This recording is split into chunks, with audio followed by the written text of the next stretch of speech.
Gates are made to be broken, locks to be forced open. But whose palace is this? Whose retreat? Through the rose garden, past the swimming pool, students, revolutionaries, agents provocateurs trample into the hidden world of the British compound. An invasion of Britain in Iran, an offence against diplomacy, an affront against the order of things. November the 5th, 1978. What foreigner can count themselves safe in Iran now? In the American embassy, Ambassador Sullivan plans for the worst. Essentially, Ambassador, we've set up the network connecting as many American citizens currently in Tehran as we can get details of. Excellent work, Molly. Now, we need to roll out evacuation contingency plans. That is in hand. So we have reports of serious disorder in the Shemiran area, people. What's the situation there? So it seems a couple of banks are being attacked. Looting now. I believe they're not stealing the money, but burning it, literally burning it in piles. What the heck's that about? Some sort of protest, I guess, sir. Okay. Well, Molly, have Washington answered my cable yet? I believe not, sir. I mean, of course, it's a normal Sunday. Oh, sure. High days and Mr. holidays. Sullivan, we have a call for you from Ambassador Parsons on the French embassy line for some reason. Okay, I'll take that in my office. How's your Sunday proceeding, Tony? I've had better, Bill. Guess where I'm calling from? Only the French embassy. Ooh, that's got to be painful for a Brit. But do you know why I'm here?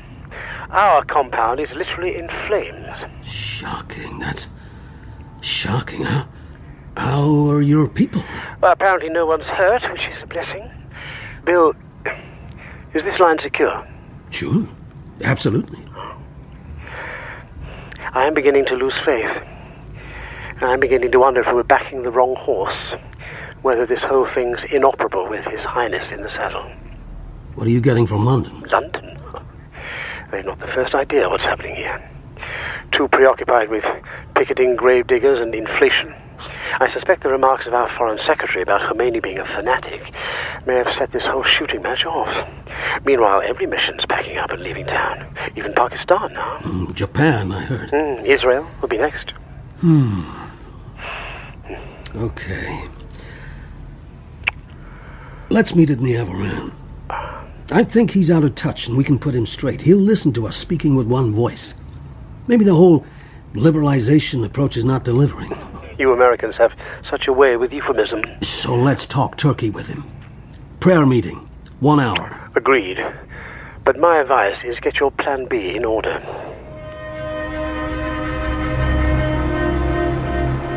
Elsewhere in the city, a father sits in a drab room on a hard chair. Amir sits, waiting for his son. His daughter Shireen's loss, more raw than a weeping wound. Will he be weak, father? My brother? Will his bones be broken? Will his heart be hard as a stone? Excuse me, young sir. I was told to report here. I received this letter informing me today was the day of my son's release. Here it is. Mehdi Pezekshtab, 20 years old, a student. You see here? Report to Evin prison. 1,400 hours. It's now 1,500 hours. I've crossed the burning city, so I was late, God forgive me. But not unduly late, I think. I'm ready for you to bring my son to me. Sit down, old man. I'm not old. I'm 55. Sit down. I do not wish to sit down. Your legs, not mine, old man.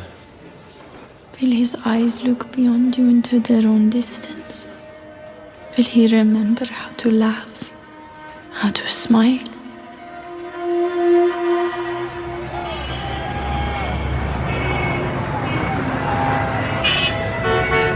The old Shemiram road is completely blocked, Ambassador.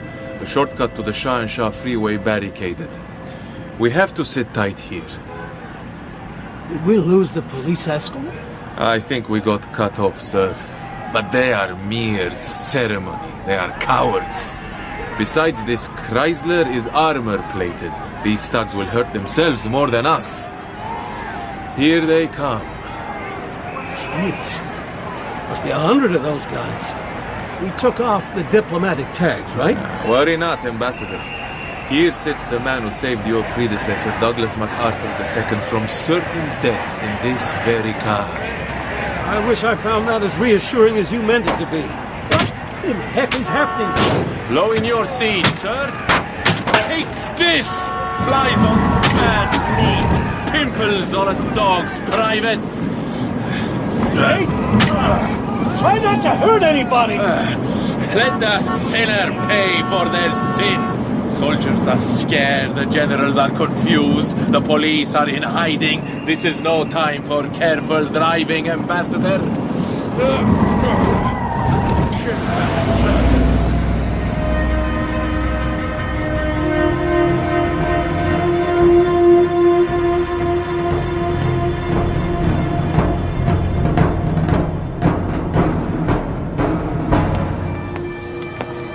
May I take you back, son? He looks so old, Father. Where has his tenderness gone? Did you receive my letters? I received nothing. You don't know then about... I know what they did. You know about... Shirin? They will pay.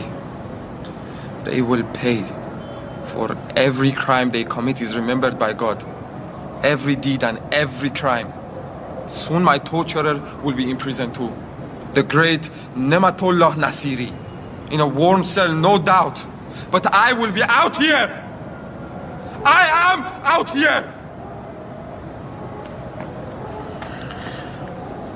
You have a fine beard now. Have you become devout, perhaps? I have been taught many things in prison. I have learned more than in all my years of study. Taught by whom? I will not name names. There are pious men there, men of honor. They become fathers to me. Many of them are dead. Now I have one purpose only, to execute God's revenge on this earth. Wait.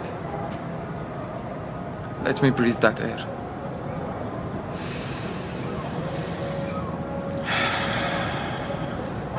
It's like spring water. Why are you not smiling, Father?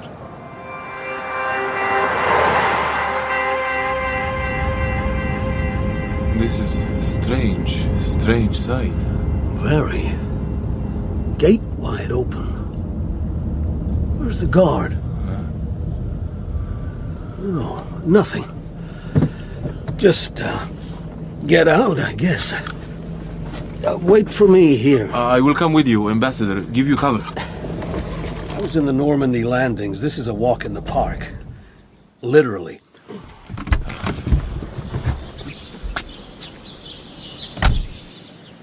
Hello? Hello there? Hello? Is anyone here? Hello there? Bill, who's that? Over here? Parsons. Oh. Tony, are you the Shah's major domo now? I have traded up, so to speak. You got through that show unscathed, then. I arrived like Monty, atop a chieftain tank. The crowd wasn't to know it didn't possess any ordnance.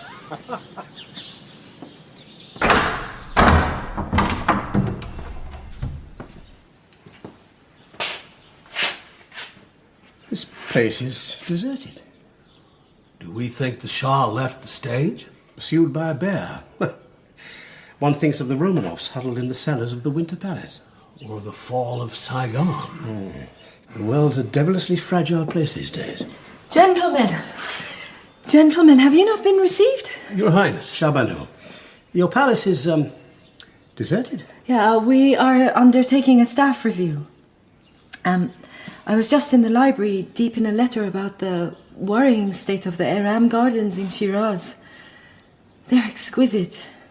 13th century, according to your calendar. I fear their riches are in danger of being neglected. Sir Anthony, I wonder if you would support an overture to UNESCO. There may be more pressing matters on hand, Your Highness. Where is His Imperial Highness? Of course. You are here to see my husband, of course. Is he aware of the Chaos downtown? You think he's unaware? You think a pin could drop in this nation that would not sound like a bell in his ear? We do not seek, of course, to disparage him. People do. May I ask you to step into the library? I would like to speak with you privately. Of course, but our business is urgent. As is mine. And it is the hostess's prerogative, I think. Huh?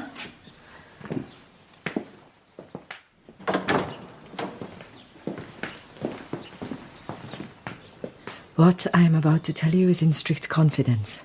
It must not be cabled back to your ministries or form gossip at your delegations or surface in your newspapers. I think you can count on our discretion. We are diplomats.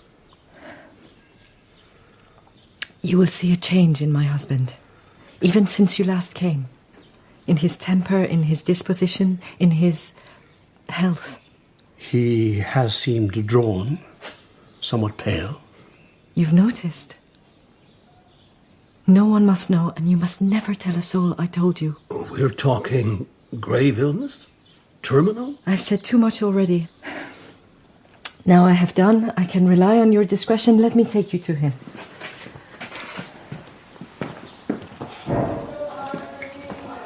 You were wondering about the absence of staff.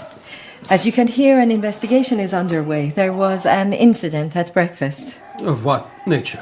An intimidatory note was secreted within the bread. Unfortunately, one of the children discovered it.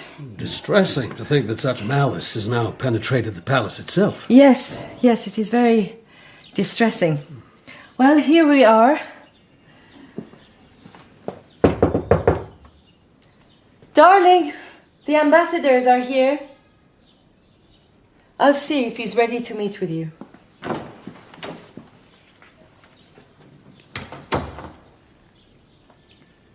This place is falling apart.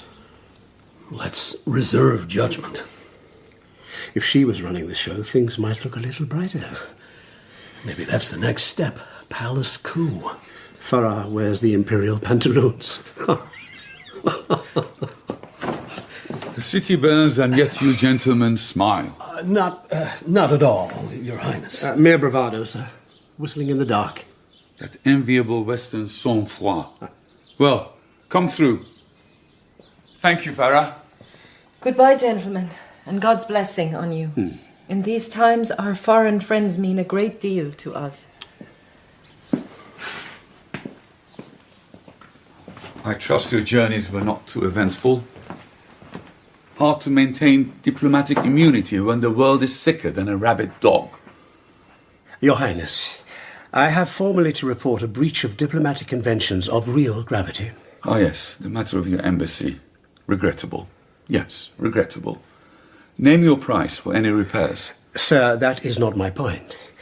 It is, as you know, the duty of the host state to ensure the safety of any overseas mission. You dare to suggest this has been neglected by me? Is that your accusation, Mr. Parsons? How you British relish mischief. Father said it to me, and he was removed by you with the usual ruthlessness. I know we're here only for your economic good. Now that you've been at the sharp end of our people's anger, perhaps now you will speak to your BBC, demand they cease their malicious and ill-informed broadcasts which give succor to my enemies. I am shocked, sir, by this tone. As to the BBC, they are independent. I have no powers to Sir, we speak as citizens of friendly nations. Who are my friends now, Mr. Sullivan? Mr. Parsons, we will meet any costs of repair. I have nothing further to say to you at this time. The Iranian people have experienced centuries of such underhand meddling from the British. They may well harbour resentments that flare up from time to time.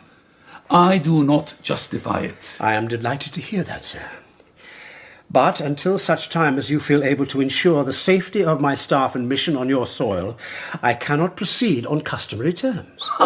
Now you threaten me? Perhaps you should look to your own nation. Riots, rotting garbage, Irish bombs, strikes. It seems none of us are immune to disorder. Good day. Good day, indeed. Indeed. Well, given that, I feel I must also withdraw. You stay. I need to speak with you. I fear I will have to cable home this extraordinary exchange. Cable what you like. You have no sway here. You are a representative, no more. Fine. Fine, I take my leave. Bill? Take great care, Tony. I wonder, given the circumstances, I wonder whether you can afford to offend old allies. Am I to receive a ticking off from you too, Mr. Sullivan? You are ambassadors, not my schoolmasters. Keep to your brief. Quite so. Well, on that note, I will take my What leave. does your government want of me, Mr. Sullivan? Does it wish me to crack down whatever the cost in blood? Does it want me to abdicate and let chaos take the throne? Break bread with fanatics and communists? Truly, I have not the first idea what you Americans want. And please, no more polite platitudes. I want clarity, answers. If I am candid, I would have to admit I have no clear instructions on this. These are my friends. But surely you don't need us to tell you what your people want. They don't know what they want. They claim they want Khomeini, a fanatic, a madman who they have mistaken for a saint, who wishes to consign his country to barbarism. No, I cannot allow that. But then, can I prevent it? There are surely other options. Name them. Well, how about power sharing with liberal opposition groups? Liberals? These people are not American liberals. Most of them are nationalist fanatics, representing none but themselves. And my removal is their precondition. So, reinstate the 1906 Constitution, empower your assembly. The fanatics and leftists hold democracy in contempt. If these options are closed to you, there is surely only one remaining option, the Iron Fist. Fully militarized rule? What your father would have done. Yet so many are already dead, and each death breeds more dissent. Can a king murder his nation? How would Mr. Carter view that? The U.S. government, above all, is committed to the establishment of order and the security of our personnel here and business activities. It should be admitted, however, that there are nuances in outlook and approach within government and its departments that may account for any apparent mixed messages. Very diplomatically expressed. But what is your view, you, William Healy Sullivan, as to my next move? My personal view? You long to give it, do you not? You are a rare thing in the modern world, a king who rules his nation. I salute your prosecution of the role. But what if your people see no requirement for a king determining their lives? What if not just some, but the great majority of your people have come to feel that way? What then? Might the time have come when you ask yourself, sir, whether you are as much of the problem as the solution? You're an interesting diplomat, Mr. Sullivan. Do you often find yourself straining at the limits of your role? I have been in this game for 30 years, sir. I have served in East Asia. I oversaw the bombing of Laos, the Vietnam peace talks. I have been round the block. I have a good sense for when a society starts to run out of road. You will be aware of the Persian concept of the far, the right of a king to rule, as long as he protects his people and retains their love. In the Shahnameh, it is seen as a light in the very face of the king. So bright, those in his presence must cover their eyes from the glare. Do you see this light in my face, Mr. Sullivan? ارتش بود اساری رو بفرستین تو. So, the liberalizing experiment is dead. It seems you have rallied me, Mr. Sullivan. Your pessimism seems unfounded. As of tonight, I will dismiss my current Prime Minister, make arrests of those deemed most involved in corrupt practices or repression, such as Nasiri, and, well, Hoveyda. Tomorrow I will speak to my people. Now, do you need an escort to return you safe to your embassy?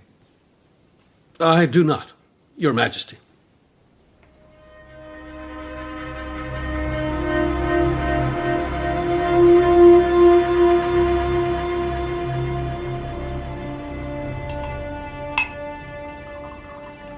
How quietly he sits, my brother, where once he gossiped. and teased and joked. He is like a shadow. How was the lamb? Too tough for you? I had to search all the butchers. Supplies are hard to come by. Go have some more. And some bread. You're skinny. My cellmate spent many years with the Ayatollah. He eats only nuts, pulses, dried fruit. He drinks only water. Where is his protein, his calcium? Come, you need energy, my fighter. You criticize the Imam? I criticize his diet. What is he, a rabbit? What's he doing? I can forgive you for skulking in here like a coward whilst the young heroes of the revolution die on the streets and in the cells of this city. I can forgive that. But I cannot forgive the disrespect for our leader in my king. Do not address me as a coward in my own house. It is time. Forgive his anger. He cannot forgive himself for what he has done. Go after him. Onto the rooftops.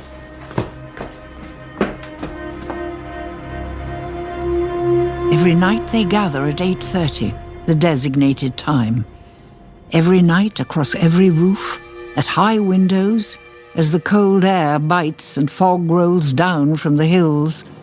And tonight, the moon has the glare of fire on its bony features. Son? What did she look like when you found her? The wounds were hard to see. Wounds? Yes, there were many. And the army made us pay to take out the bullets. They are ghouls. Monsters. They're frightened. But that is hard to forgive. She seemed so light, so young, so small. You remember when she was little, how she would sleepwalk and your mother feared she would fall down the stairs? She looked exactly like that.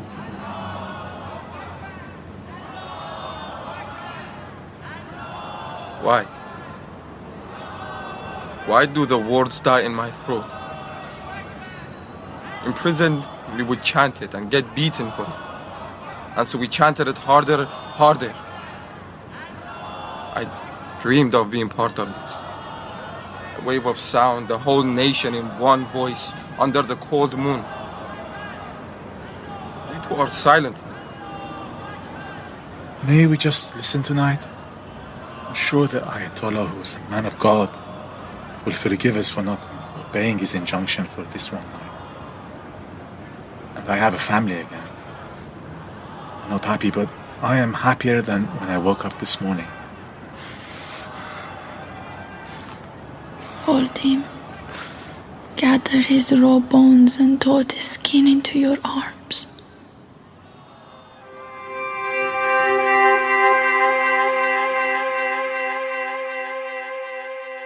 مردم ایران.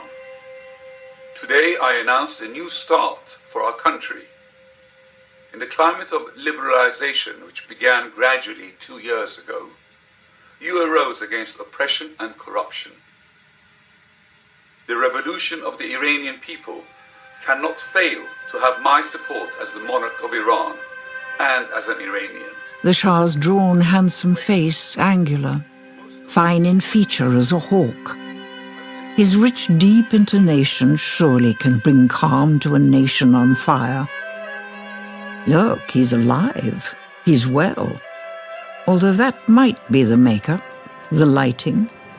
Well, didn't he concede just about everything? Yep.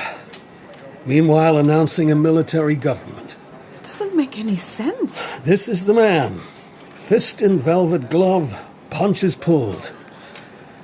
Okay, I need to get all this down for Washington. Let's see if it wakes them up. Headline, Thinking the Unthinkable. I wager it'll make me as popular as a raccoon in a wood store.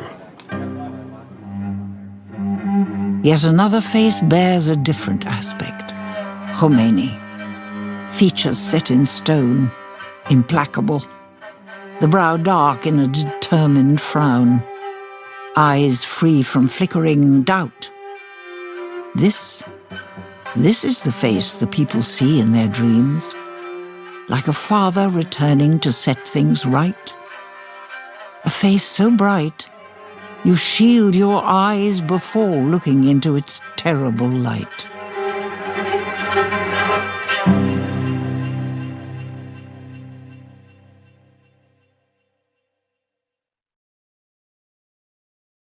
Next time on Fall of the Shah, there's conflict in President Carter's White House. This time last year, this was a viable regime in a viable nation. An island of stability, right? The words of our own president. How can that simply vanish? What, because a stubborn old man sits under an apple tree in Paris and makes a few mystical remarks? It's a bit more than that, sir. A month ago, our ambassador had nothing but good to say about the Shah. I have a feeling, sir, we've been looking in the wrong direction. I have a feeling we have profoundly misunderstood this country, this part of the world. Gary, I am getting a lot of problems here, but precious few solutions.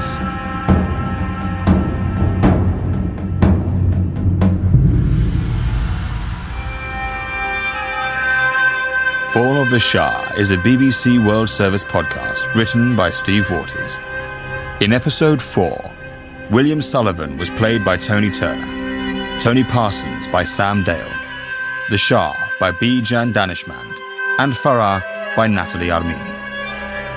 Mehdi was Mo Bar-El, Amir Dana Hakju, Shirin Afsani Deruye, Haikaz Philip Arditi, Molly Saffron Kumba, and the guard was Ronnie Duty. The narrator was Diana Rigg. Original music was written by Ganvar Kalegi, and the sound designer was Caleb Knightley. Fall of the Shah was directed by Mark Beebe.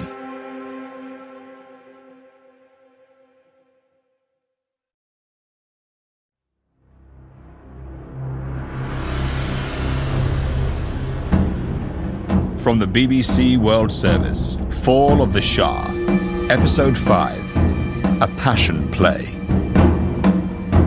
December 11th, 1978. The protests in Iran are becoming more violent. The Shah and his government are losing control.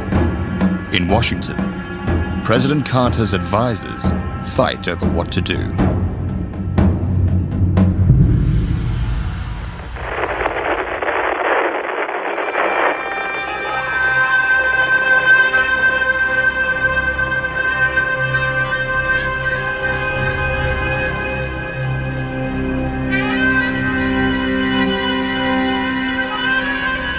Muharram, month of mourning for all Shia, the party of Ali, marking the betrayal of Hussein, the rightful caliph, son of Muhammad's son-in-law, slain on the plains of Karbala by Yazid, the usurper.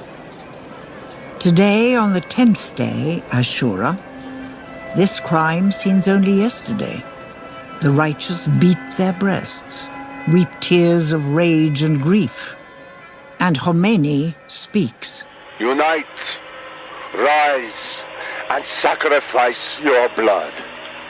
Muharram will be the month when blood will triumph over the sword. Today, the meaning of this passion play is clear. Khomeini is Hussein, the Shah, the killer, Yazid, the blood soaking the earth, all those who question the Shah's domain. But in a state of martial law, what role does a soldier play? Hassan, a young recruit, awakes from troubling dreams. Raj, wake up. Wake up. Wake up. What are you... Stop. You awake? No. I saw him. Who? He was frowning at me. Who? What? The Imam. Not again, Hassan. The dark brows. Fierce eyes.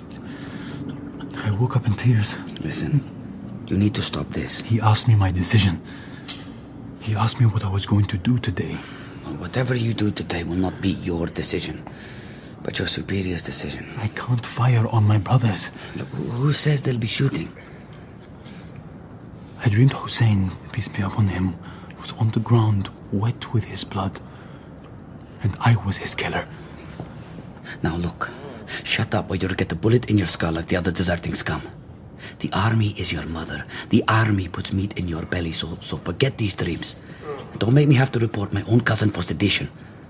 You wouldn't do that, Iraj. Get back to sleep. We'll need all our strength today.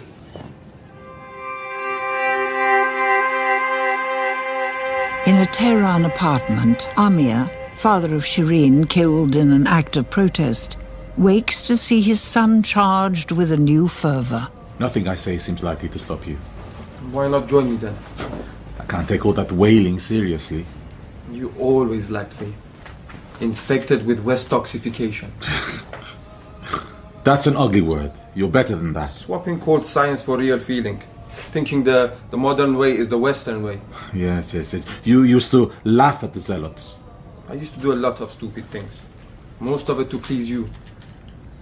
Is there nothing uniting us but the past? This cult of death. Is that why you're all so keen to be martyrs? Some call it courage. I'd lock the door if you're not coming. The whole city will be there. If you're not with us, assumptions might be made. Switch off the lights. Keep your head down. You think I have something to hide? Only you can answer that, Father.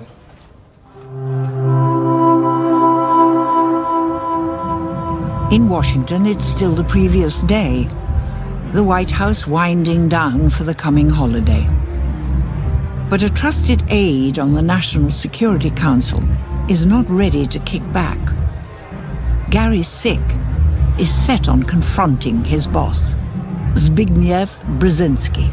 Oh, hey, Gary. Are you dancing? A little early in the season for partying, don't you think, Joan? So am I holding this mistletoe in vain? Is the boss still in his office? Oh, he's just as much a party pooper as you. Michaela, wake up! Yes? Secretary Brzezinski? The indefatigable Commander Sick. Come in. May I have a word? Yeah, first, let me fix your festive drink. Scotch suffice? Sit down. No, sir. This is brief. I came... I'm afraid I would like to proffer my resignation. What? What's this, Gary?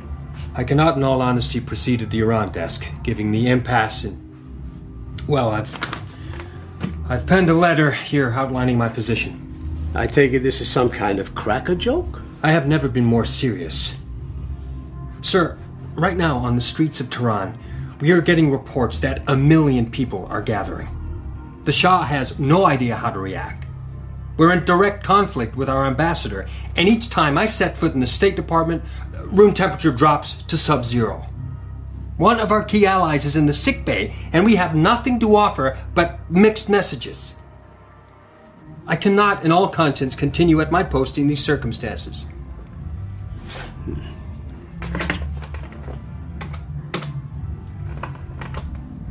Joan, call an emergency meeting of the Special Coordinating Committee in the Situation Room. 1 hour's time. Attendance mandatory. I don't give a damn about the West Wing social event. No one goes home until this is fixed. I want you to prepare a briefing memo in the next 60 minutes. As to your resignation, it is not accepted. Sir.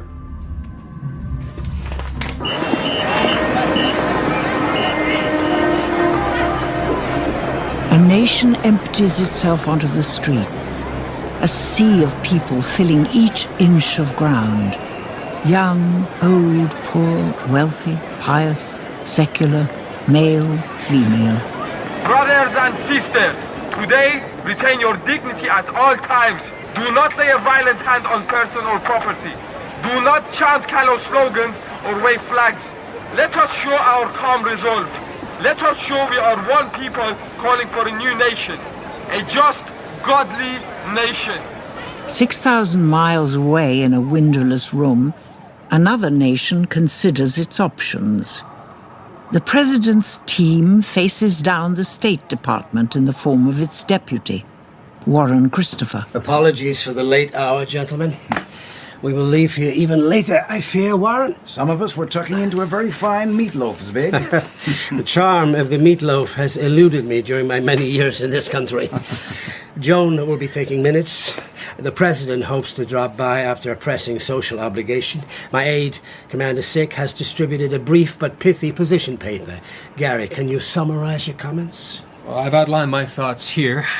In short, the issue seems to be we are divided between you guys in the State Department and us here in the White House. Come on. And that division is causing highly dangerous ambiguities on the ground in Iran. What surprises me is how you seem to lay all this at our door, and meanwhile have little good to say about our man on the ground, Ambassador Sullivan. The content of his last cable seems reflected in Mr. Sick's memo, but as yet we have not actioned or endorsed his recommendations. Well, sadly, it seems Ambassador Sullivan has gone rogue. Rogue? Having lost Laos, he now seems determined to preside over the collapse of Iran. That is a very serious accusation, Big. I have to report he has been consistent only in his inconsistency. After his 3-month summer recess, he reports on his return that the Shah is in fine form, and there's no cause for concern. He maintains this breezy line through October, November, until his last cable, which is a total volte-face. Now the Shah is apparently a liability. I expect he's merely reflecting changing conditions. Secretary Christopher, let me ask you a simple question. Do you think the State Department and its consular team should carry out the stated wishes of the President of the United States? What a curious question. A rather simple question, I would have thought. Well, don't we all think that? Well, you'll agree, then, that with reference to Policy Directives 54 onwards, that our current position is, and I quote, to offer unreserved support to the Shah of Iran. Is anyone suggesting otherwise? Mr. Sullivan seems to be. Really? We have reports that he's been making his own, entirely unauthorized overtures to key opposition figures. Such as? Okay, so on November 25th, he met with a Mr. Mohammad Beheshti, a key figure in Khomeinist circles. But presumably you knew that.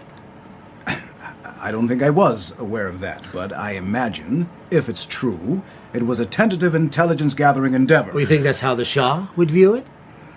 Or might he see it as a clear cooling of U.S.-Iranian relations, leading to a further undermining of his already shaky morale? Okay. As we are questioning each other so frankly, perhaps, Big, you could clarify the purpose of your own unauthorized initiatives. I have no idea what you're talking about, Warren. Okay. So you deny you have been having unminuted bilaterals with Ardeshir Zahidi? Why would I not meet with the Iranian ambassador? Why, indeed. So do you have any minutes you'd like to share on that? Or are your deliberations for fomenting a coup too secret for that? That is a ridiculous accusation. If you're throwing accusations around, you need to set your own house in order first. Zahedi has little sway beyond Washington, sir. I find he gives less defeatist responses than his leader. He has some fight in him, at least. And is that President Carter's view, too? Okay. Now we've all run our dirty linen up the flagpole. May we be permitted to address the fate of a close ally? Not to mention the thousands of U.S. personnel at great risk there. That's, well said, Gary.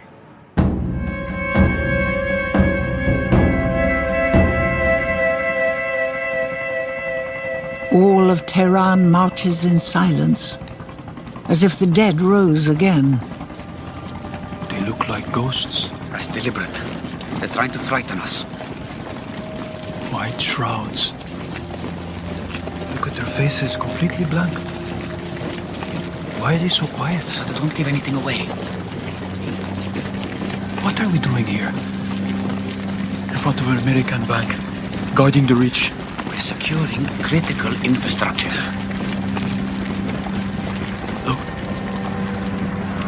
Look, that's Amin from the garage. He saw me, he recognized me. Why didn't he smile? You heard the general. No eye contact. Hold your weapon for me. It's like all the dead coming back. The dead of Black Friday. Enough, Hassan. Raj, do you think that woman, that girl will be with them? Keep your weapon on standby. Eyes forward. Poker face.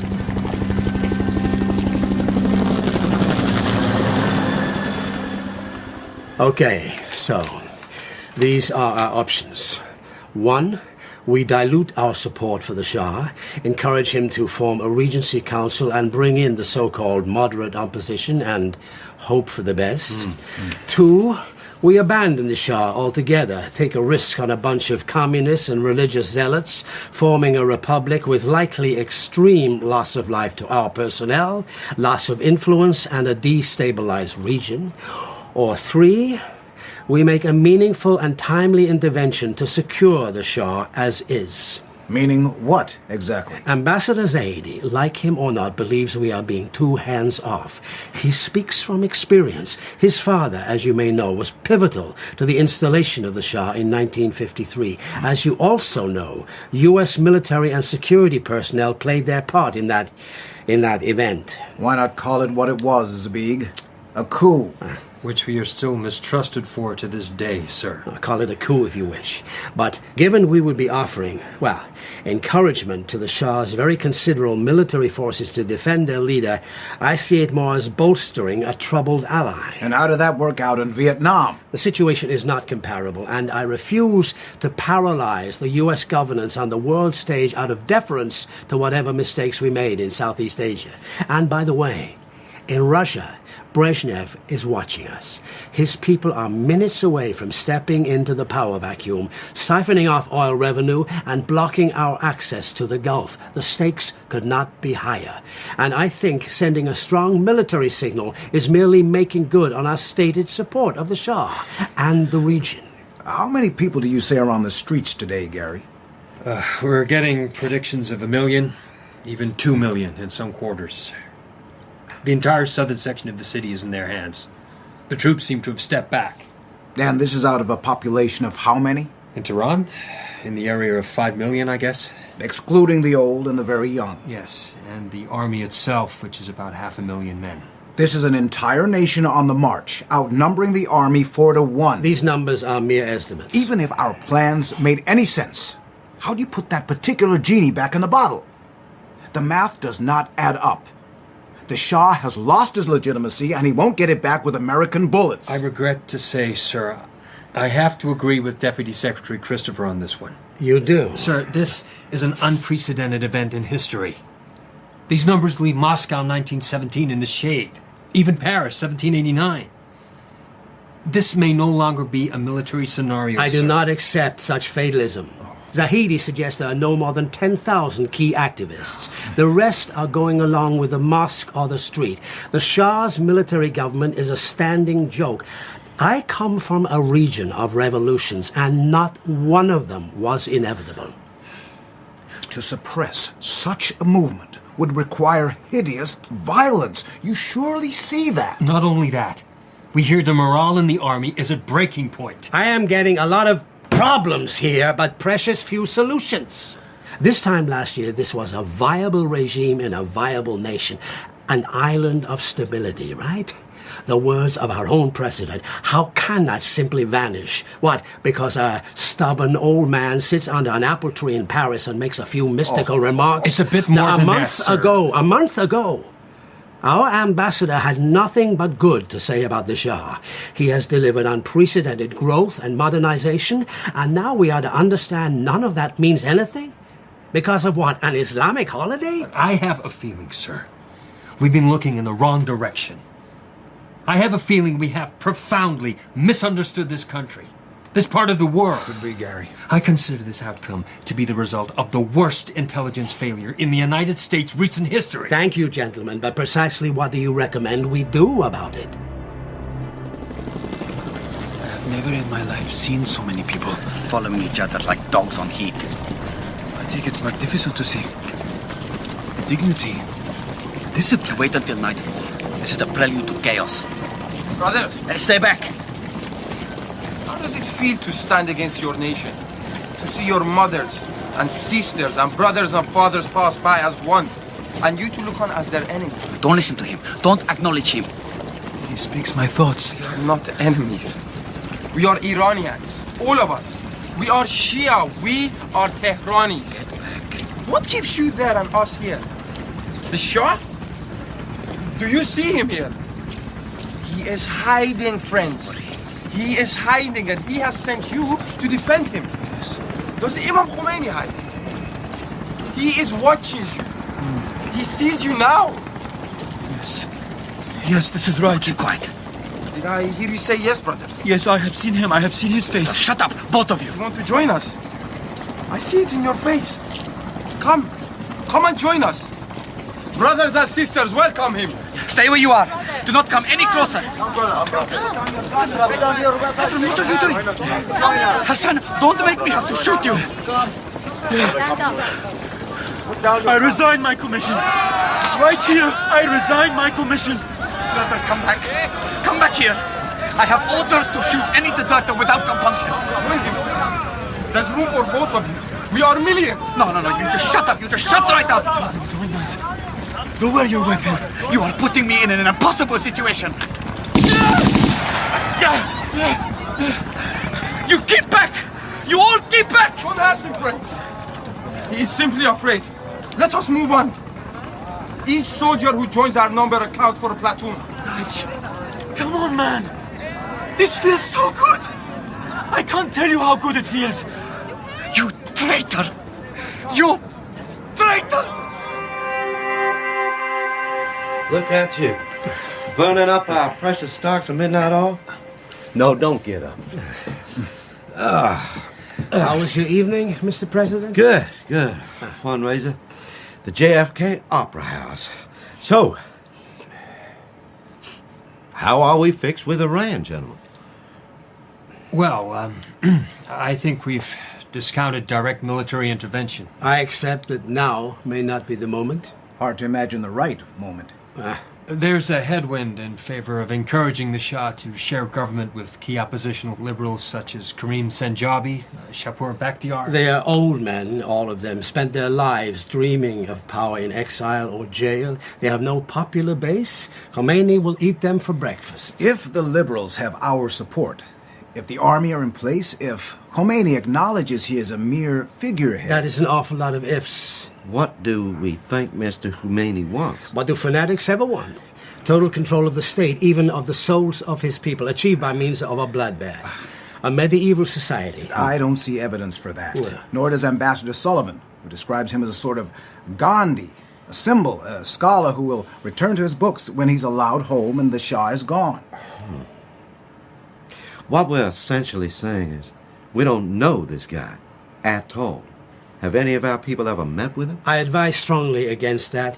That will be leaked over the media, and the Shah will throw in the towel. If we meet him, we legitimize him. We tap his phone, we maintain a watch on him, we speak to his associates. So, what is he saying? What kind of Iran does he want? Well, much of his work is untranslated and, frankly, pretty obscure. But make no mistake, he is no mere symbol. Much of it seems unexceptional. A republic, the Shah's abdication, the restoration of the Constitution. And you fall for that public relations bilge? Stalin said he wanted human happiness and peace, and he slaughtered millions in pursuit of it. Mr. President, I must protest at the bullish tone of my colleague here. I hear you, Warren. But what I admire about Zabig is he understands the world is not made of Democrats. There are bad people out there with strong passions. You can learn how to deal with a Deng Xiaoping or a Brezhnev or a Begin, because ultimately they are in the same game. They want power. They apply largely rational means to get it. But every once in a while, someone else comes on the scene, an Idi Amin, say, or a Hitler, a Ho Chi Minh. Now, these guys are different. They are immune to strategy, persuasion, reason, pathology even. A faith we can't understand, even I as a believer. Is Khomeini in the same mold?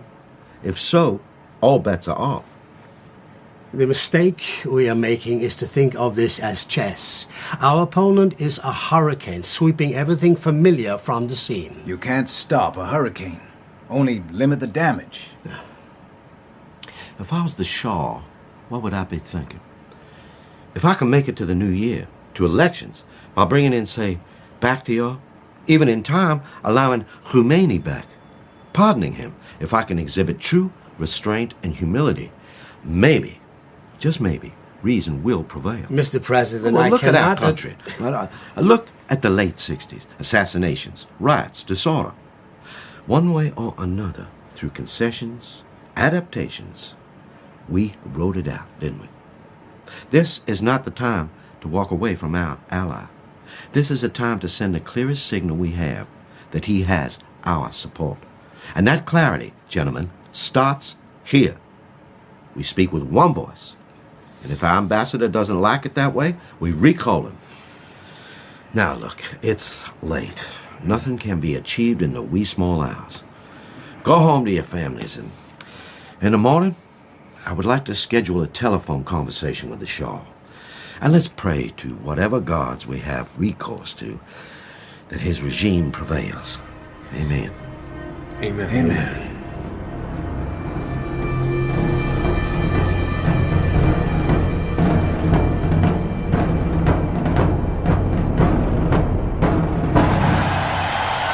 Brothers and sisters, firstly, a message from our leader, the Ayatollah Khomeini.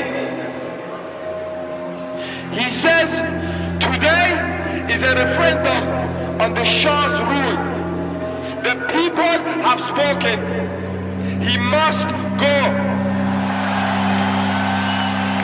The Joint Organizing Committee of the March has drafted a manifesto. It reads as follows. 1. The Ayatollah Khomeini is our leader and must be obeyed. 2. That the monarchy must be removed and replaced by an Islamic republic immediately. 3. That the exiles be allowed to return and the army join the people in its struggles. 4. That social rights be enforced and minorities protected. Brothers and sisters, let me hear your support for the wishes of the Iranian people. Let the Shah himself hear you in his palace. Let the Americans hear you in their embassies and even in Washington, D.C. Khomeini rahbar mast. Iran keshvar mast. Iran keshvar mast. Khomeini rahbar mast. Khomeini rahbar mast. Khomeini, Khomeini, Khomeini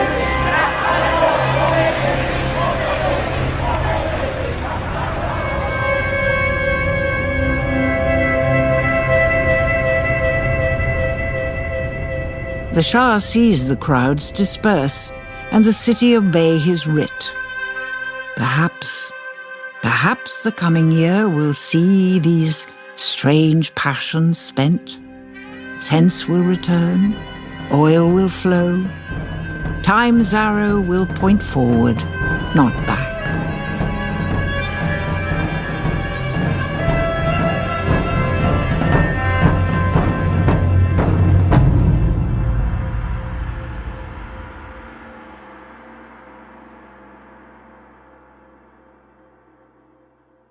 Next time on Fall of the Shah and his family face the new political reality. How do you find government? Must be a shock to you given your limited experience.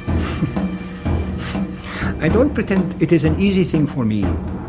Don't forget, I have spent a great deal of my life in your husband's jails for the crime of believing in a more liberal version of my country.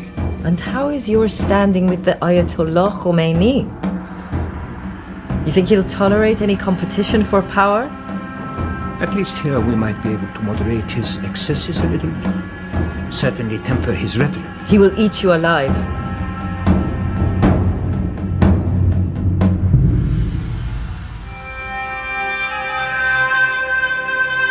Fall of the Shah is a BBC World Service podcast written by Steve Waters. In episode 5, Zbigniew Brzezinski was played by Sam Dale, Gary Sick by David Seddon, Warren Christopher by Don Gillet, and President Carter by Nathan Osgood.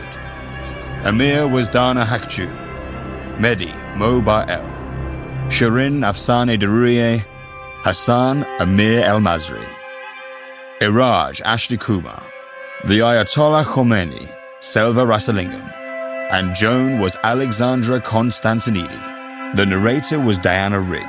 Original music was written by Ganvar Kalegi, and the sound designer was Caleb Knightley. Fall of the Shah was directed by Mark Beebe.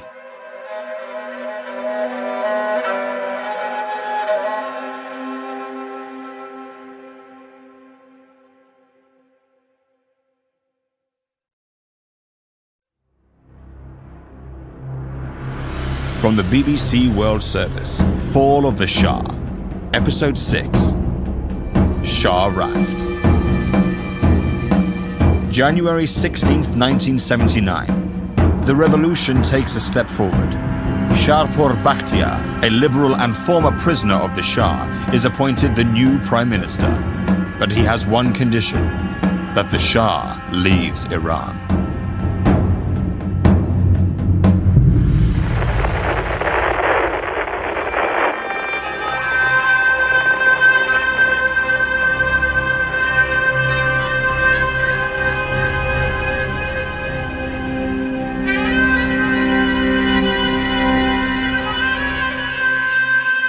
The year turns. 1979 arrives. The first snow falls. Cold winds soar down the slopes. Freeze streets paralyzed by power cuts. Yet great changes too. A new prime minister is appointed by the Shah. Shapur Bakhtiar, educated in France, lover of Verlaine and Zola. His one condition: the Shah leaves Iran. January the 16th, the power vacuum deepens into an abyss. The Ayatollah's return grows daily closer. In Niavaran Palace, the Shah's wife packs her many bags. That dress, that one. The silk dress? Yes, yes. One must pack for all eventualities. It's warm in Cairo now. As to Miami, does it ever grow cold there? And yes, the jacket there, yes. Oh, and that hat. I love that hat. He bought me that hat in St. Moritz.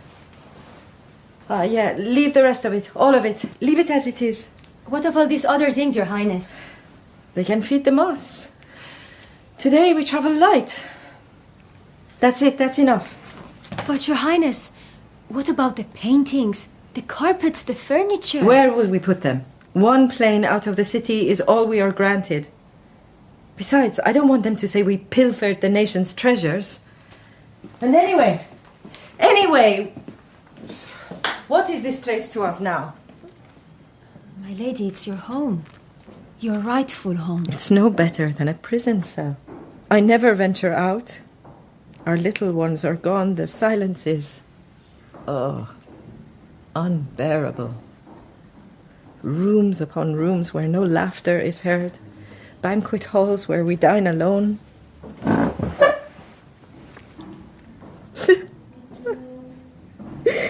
Leave me, please, Soraya. Madam, of course. But forgive me. Some of us are unsure of what the future brings. Well, why ask me? Am I clairvoyant? No, but I mean... I'm sorry to bother you with this, but after you go, do we stay here? Can we even remain here? What will happen to us if the Ayatollah returns and they say he will soon? Of course you can stay here. You're perfectly safe. There'll still be guards, there's still a government of sorts. And this is not forever. The Shah is just very unwell. He's very tired. We need a holiday. You think the Shah would just abandon his nation?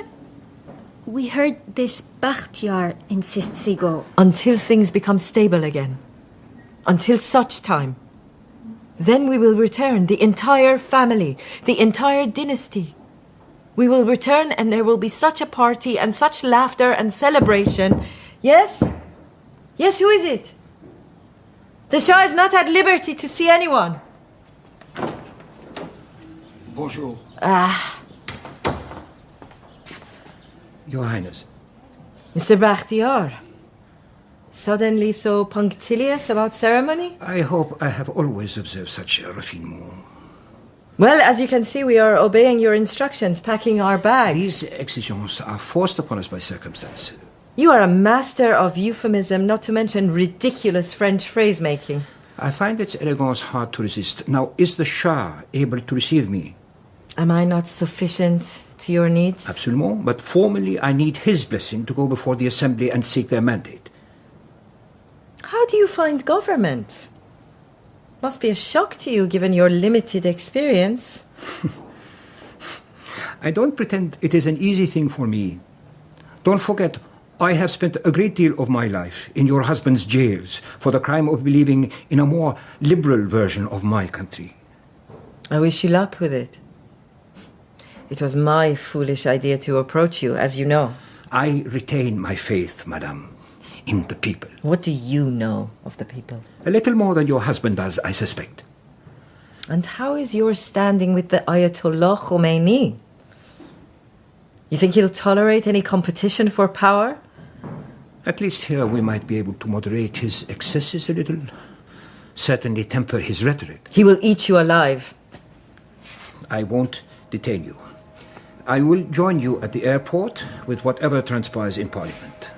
And I salute your great courage, Your Highness, in the step you are taking.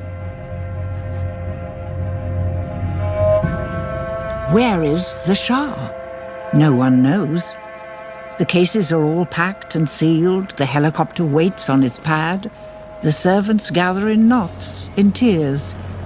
Where is the Shah? He is not in his office, not in his private suite, not in his library.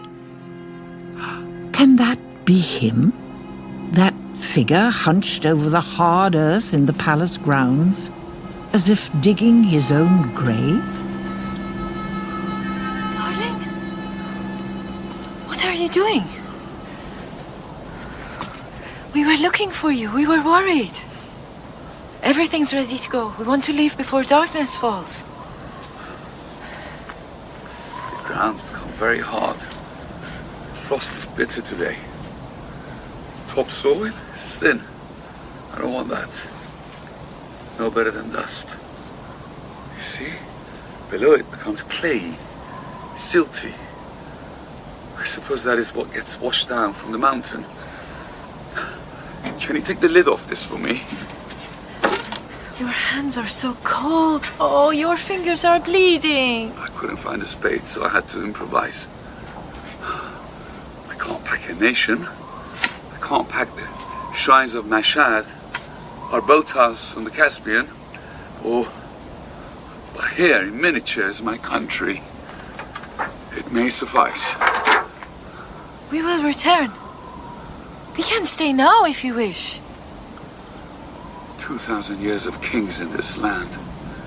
350 shahs. How many died on their thrones in peace? I might have been the first. All assassinated, slain in battle, or like father, exiled. Ignore that traitor, Bakhtiar. There are generals who will impose their will at your command. I didn't see him the day he left.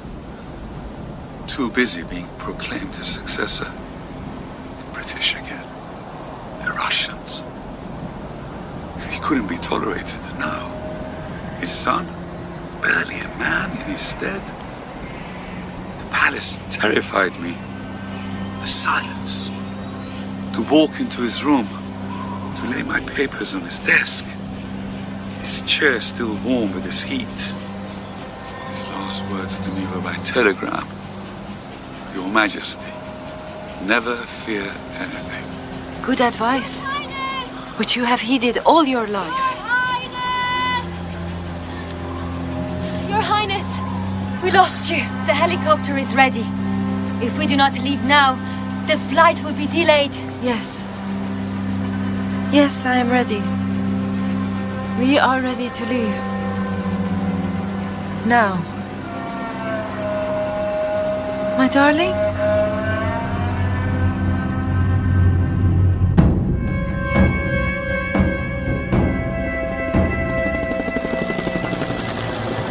helicopter is immune from traffic. Its passengers are silent. Passers-by in the maze of streets look up and see the blades catch the light, and no power is being spirited away. Below it, apartments where excitable cries of "Death to the Shah" now seem less exhilarating. The city holds its breath. Amir, the bereaved father, sits with his headstrong son, Mehdi. He does not eat with you. His hair is unwashed. He seems not to sleep. How does he spend his days? Will you have some lunch? I found some lamb offcuts. The bakeries are all shut, so it's my bread, a little dry but passable. I made a stew even I'm tempted by, and I know what's in it. I can't stop. Taste it. The meat's really quite tender. I prepared the rice like your mother did. I'll eat later. It's not safe to go out. There are soldiers looking for trouble. The streets are quiet. Where are you going, if you don't mind me asking? They say the Shah will leave today. There will be celebrations. I will coordinate them. Of course. You'll want to celebrate now you've got what you think you want. Don't you want it too? The end of tyranny. This man who had me tortured, who ordered your daughter to be killed. I can't hate the Shah. I pity him. But Bakhtiar will be good for us. He's a hollow reed, a Western proxy. I don't think so. He was in prison. I remember him well from Mossadegh days. He had guts. The Imam does not recognize him. So that's that. I see. Is this known generally? It is understood. So no more to be said. The mullah has spoken. Right. I'm going. Isn't this a time to be generous? To think of the nation? I think of nothing else. We didn't fight to be ruled by a pimp with a French wife. So the French are enemies too now. Haven't they tolerated your leader? The Islamic Republic is imminent. And then we will make an end to all that's impure. All that's rotten with foreignness. What did they do to you in there, my son? Did they take out your mind and heart and put stones in their place? I have been meaning to say I am going to move out. I see. To where? Why? Because I find this, our conversation, I find it demoralizing, negative, disrespectful. Yes, I find too much of my energy devoted to countering your defeatism. As I speak, the Shah is making his way to Mehrabad airport. It is a fortnight since I was asked to take on the post of Prime Minister. Now, as the Shah honors his promise to leave the country in my care, I need your full support, your undivided mandate, which I can take back to the people of this country. And then work can begin to build at long last constitutional democracy. At long last, the Constitution of 1906, framed in this very chamber, will be implemented. You will no longer be symbols and proxies, your rule resting on torture and cronyism. I promise you, your voice will be heard as we work together to build a modern country. And I invite, yes, all exiles, including Imam Khomeini, yes, to return in good faith to join us in that task. Gentlemen, ladies, colleagues, I submit myself to your decision. Finally, democracy has come to our land.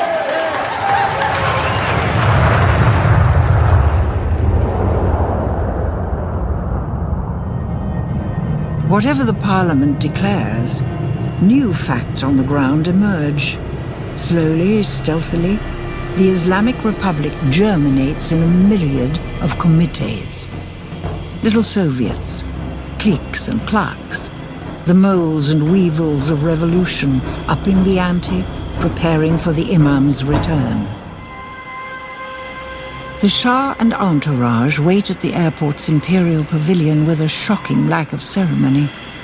No honor guard, no fanfares. Like a listless family embarking on a package holiday. With them, General Abbas Garabaghi. Where in the name of God is Bakhtiar? We're late. If we wait too long, the public will come and there'll be disorder. I do not trust that snake, Your Highness. I do not believe he is sufficient to replace your wise governance. Nevertheless, he's now your leader, and he will need your support. Will you not reconsider? Maintain your dignity, General Garibaldi. Civilians may not rule us. Get up. You will leave the nation undefended. Get up, stand up, General. This is unseemly. I cannot allow you to leave, sir. General, you're disgracing yourself. Stand tall. Yeah. Maintain your rank. Get up. I apologize, Your Highness. I entrust you with the army, but I insist that you now take instruction from the leader of this country. And I assume that man will be Shah Bakhtiar. From now on, I am Supreme Commander of nothing. I will pilot that plane out of Iranian airspace, and that will be that. Now, can I trust you with this task? Sir, I obey your wishes to the letter. Good man. He's finally here. My profound apologies, sir. The vote was delayed. I insisted on haste, but it was out of my hands. So what was the outcome? 149 in favor. 43 against, 13 abstentions. A confident majority, if not unanimity. What a filthy business it is, politics. I'm tired of it. They don't know what they want, you know, the people. Nor have they voted for you. Democracy in this land is mere play acting. Well, Mr. Bakhtiar, I confer the safety of my country into your hands. Do not fail in your task as I have done. Do not fear Khomeini. He's a holy fool. Fight him. I will do everything in my power, Your Highness. I know you think I did you wrong. I know you were imprisoned. Many of us were, Your Highness. But that is the past now. Yes, yes. Well said. My love, we have to go now. A snowstorm is coming.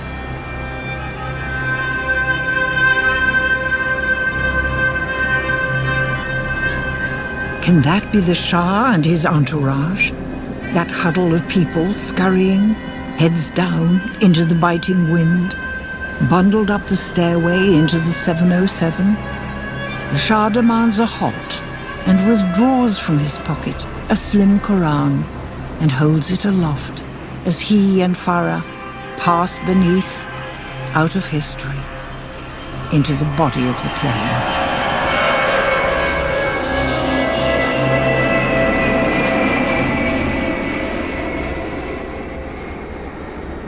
Cruising at 20,000 feet. A wonderful ascent, darling. The captain has his instructions. My brave pilot. We're still in Iranian airspace. Should we eat something? I'm suddenly hungry. The cook is covered in shame. The airport staff refused to supply or pack any food. But very kindly she has offered to share her own meal with us. Eat with the servants? My appetite has gone. It's good food. It's honest fare. Here, eat. You need to eat. Look, Mount Damavand, whiter than a dove. The clouds cleared. Look at the fresh snow. When father insisted I was schooled in Switzerland, I was afraid. I left on a steamer for Baku with my calligraphy teacher for company. Train to Warsaw, train to Berlin, train to Lucerne. 3 weeks. At every stop, I sent postcards home. I was 12. What has all this been for? All this great drama, all of this destiny, all these palaces and coup, and to what end? A man on a plane taking food out of the mouths of his servants. If only we had suffered somehow. If they had come for us in our beds.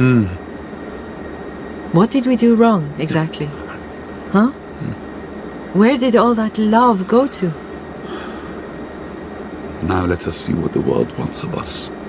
who shuns us, who welcomes us.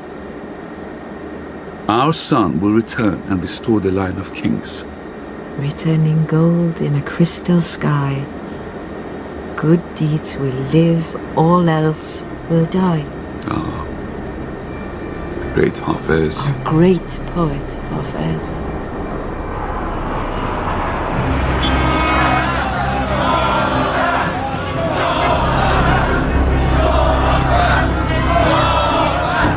As if a stone had rolled away, they run into the streets, like a flood, a tide, shouting, Shah, Raft!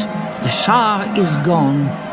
V signs, dancing, music, the hysteria of freedom with all its giddiness. Brothers and sisters, this is the great day, the day of your freedom. The cancer is gone from our body. We are free. You have defeated despotism. You will empty the jails and the barracks, and soon the Imam will return to lead us into this new freedom. The coward has fled the battlefield before a shot has been fired.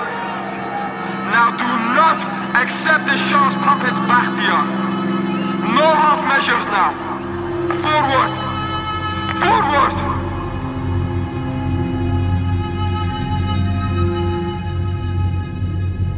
With little enthusiasm, the American ambassador is driven to the Shah's successor. Bad day for a drive. I will sound the horn. Show them we are on their side, Ambassador. Wind the window down. I have never seen such jubilation, not even in Paris 68. Yes. The Shah is gone! The Imam will return! Praise God! God is great! You're happy today. I have never been so happy. Would you be so kind as to ask your friends to clear the road here? Of course, of course. Clear the road, brothers. Today everyone is our friend. Much appreciated, Thank much you. appreciated. Thank you. Now, the hapless Mr. Bakhtiar.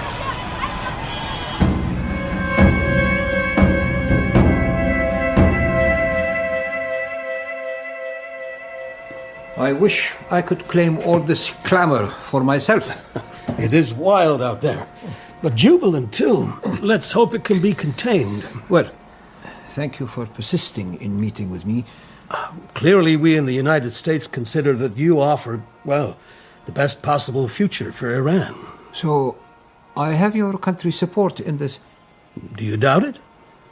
Doubt is my creed, Mr. Sullivan.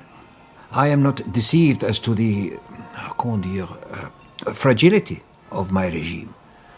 But I intend to steer this revolution away from Mr. Khomeini to create a truly liberal democracy in this country. A fine aim. But are the military with you? I think they retain their loyalty to the Shah. I think they consider me a kind of arriviste. So be it. Better my rule than chaos, I would think. But I have a favor to ask of you. Okay, sure. Fire away. I would like the United States to make an overture on my behalf to Mr. Khomeini. I would like you to convey to him an offer that on his return he will be granted a substantial yet honorific position of a religious nature on condition he leaves the business of government to me. Did I say something amusing? I'm sorry. May I speak honestly with you? But why would you not? So, President Carter has dispatched a general to support the army here, Dutch Heiser, as you know. And I was against that. In truth, they have run out of patience with me and I them, but I'll tell you this for free. We all want a good outcome here, but none of us knows how to get it. This is hardly helpful. Khomeini will speak today. Let's see what he has to say. I don't reckon he's in the business of doing any deals, especially ones facilitated by Americans. In fact, my personal hunch is the day he sets foot on Iranian soil is the day you people get run out of town. I appreciate your frankness, Mr. Sullivan. But it seems to me you have already made up your mind about my country's future. But let me be clear.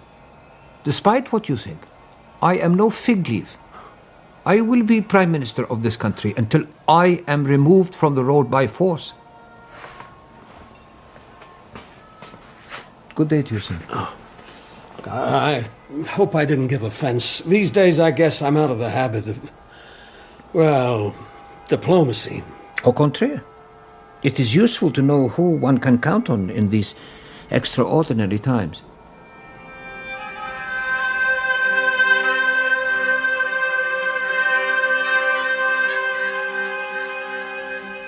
A world away in a suburb of Paris, outstaying his welcome and his visa, the Ayatollah watches events like a cat eyeing a mouse hole. Father, Radio Tehran says the Shah has gone.